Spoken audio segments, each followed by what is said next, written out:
et bienvenue pour ce nouveau Facebook Live dans un format un tout petit peu particulier puisqu'il s'agit des vœux. Malheureusement, une fois encore, nous avons été contraints par l'épidémie et par les décisions gouvernementales à annuler les traditionnelles cérémonies de vœux. Malheureusement, particulièrement cette année, puisqu'après les annulations précédentes, nous étions impatients de vous rencontrer pour partager ensemble ce moment de convivialité et échanger avec nous sur l'état de notre ville et sur cette année qui s'ouvre. Malgré les circonstances un petit peu particulières, je tenais, au nom de tout le conseil municipal de Saint-Médard-en-Jalles, à vous souhaiter une belle et heureuse année 2022, à vous-même, à vos proches, à vos amis, à tous ceux que vous aimez, une bonne santé bien entendu, mais aussi tous nos vœux de réussite et de bonheur dans vos projets, dans votre vie tout simplement, que 2022 vous permette de réaliser vos rêves, vos espérances et de rencontrer le bonheur, l'amitié, tout ce qui fait le sel de la vie et de l'existence. Malgré cette épidémie qui, il faut bien le dire, pèse sur le moral depuis déjà de longs mois et qui ne paraît ne jamais s'arrêter. Vous le savez, la vaccination a permis de remporter une première victoire. Sans elle, avec ce nouveau variant, nos hôpitaux seraient aujourd'hui totalement débordés et nous aurions malheureusement à déplorer de très très nombreuses victimes. Nous avons, avec les communes voisines, que je veux à nouveau remercier, Saint-Aubin, Le Haillan, Le Taillan et Zine, ouvert un centre de vaccination à Gajac et nous avons pu à ce jour vacciner plus de 80 000 personnes. Et vos retours en témoignent dans des conditions, je le crois, de qualité. Et je tiens à remercier l'ensemble des personnels à la fois municipaux mais aussi de santé, plus de 200 personnes en tout qui se sont mobilisées pour permettre la réussite de cette vaccination. Nous ne devons pas relâcher les efforts. Nous faisons face en ce moment à un variant particulièrement contagieux, vous le savez, et malheureusement, nous ne sommes pas encore sortis d'affaire. Il faut que nous restions vigilantes et vigilants. Mais je tenais à vous le dire ce soir, puisque beaucoup de fausses informations circulent à ce sujet. La vaccination est un moyen sûr et efficace de se protéger contre les conséquences qui peuvent être, dans de rares cas dramatiques, de cette maladie.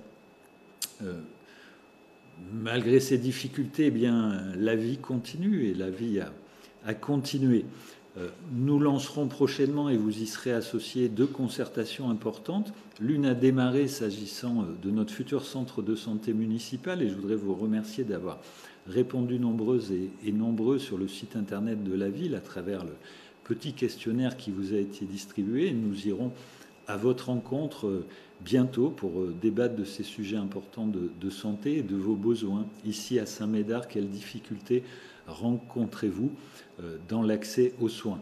Nous irons également prochainement à votre rencontre pour le lancement d'un projet Maison de la Petite Enfance et d'une nouvelle crèche. Et là encore, nous aurons l'occasion de travailler avec les parents, avec les professionnels, avec vous si vous le souhaitez, pour la réussite de ce projet municipal. Les travaux au stade de Gajac vont bientôt démarrer, ils sont même quasiment en cours pour offrir enfin à notre club des installations dignes de ce nom, mais aussi préparer avec Saint-Médard la possibilité d'un accueil de la Coupe du Monde en 2023. Les travaux au château de Belfort à l'UCPA se poursuivent pour permettre à l'UCPA de travailler dans de belles et bonnes conditions. L'immeuble PMF sera livré au printemps et nous aurons l'occasion de recevoir les associations. Nous avons récemment inauguré l'espace Georges Brassens, qui est une nouvelle salle pour la culture et la vie culturelle à Saint-Médard, et la nouvelle gare cycliste rénovée avec son restaurant que vous avez été nombreux à prendre d'assaut cet été d'ailleurs, puisqu'il bénéficie d'une terrasse magnifique. Les travaux du trambus sont engagés. Fin 2023, les travaux seront terminés. En 2024, vous pourrez accéder beaucoup plus rapidement et surtout dans des conditions de confort incomparables à Bordeaux et à la gare Saint-Jean dans de très bonnes conditions. Alors il faut passer cette étape un petit peu désagréable des travaux, mais c'est toujours ainsi. Comment faire autrement? Bref, la ville avance, la ville travaille, la ville est engagée sur de nombreux fronts. Nous irons à votre rencontre également sur les questions de la biodiversité. Mon jardin, ma biodiversité. Des forêts urbaines ont commencé à être plantées. Et sur tous ces sujets, nous avons également besoin de vous, de votre mobilisation, de votre participation. Et nous allons vous interpeller également pour que vous nous aidiez à réussir ensemble sur tous ces sujets. Et puis cette année est une année électorale, vous le savez, particulièrement importante, puisque dans quelques semaines, vous serez amenés à faire votre choix pour désigner le futur président ou la future présidente de la République, et juste après, les députés qui viendront soutenir la majorité qui aura été réunie au moment de l'élection présidentielle. Il ne m'appartient pas, bien entendu, de faire part de mon choix ou de vous interpeller sur ces choix. En tout cas, ce que je voudrais remarquer à ce stade, et je crois que c'est important de le dire, c'est que la démocratie est un bien précieux. La démocratie, elle suppose du respect, de l'écoute, du dialogue, une volonté d'aller ensemble de l'avant, la volonté de construire, de donner pour son pays, d'avoir une ambition pour son pays.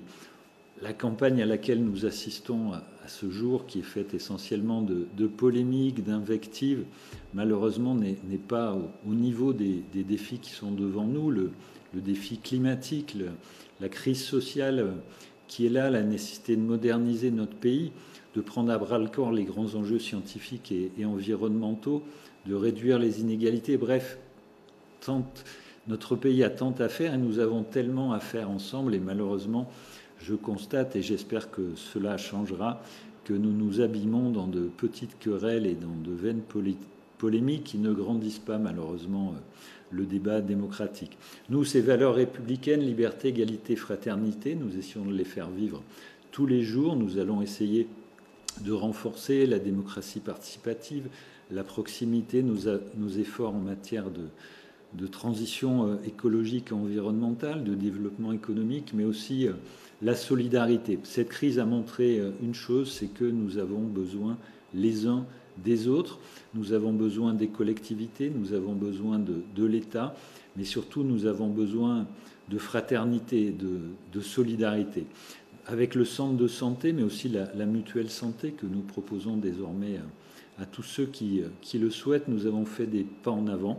Il nous en reste beaucoup à faire ensemble. Nous allons venir vers vous sur les questions du logement ou sur les questions de la restauration, parce que ce pacte social que nous vous proposons, eh bien, nous le voulons ambitieux, mais nous le voulons aussi construit avec vous toutes et vous toutes. Voilà, je voulais vous souhaiter une belle et heureuse année 2022 pour vous-même, pour vos enfants, pour votre famille et tous ceux qui vous sont chers, en espérant vous retrouver enfin, réellement, bientôt, dans des salles de réunion pour pouvoir partager un petit peu plus ensemble qu'un écran. Merci et bonne soirée.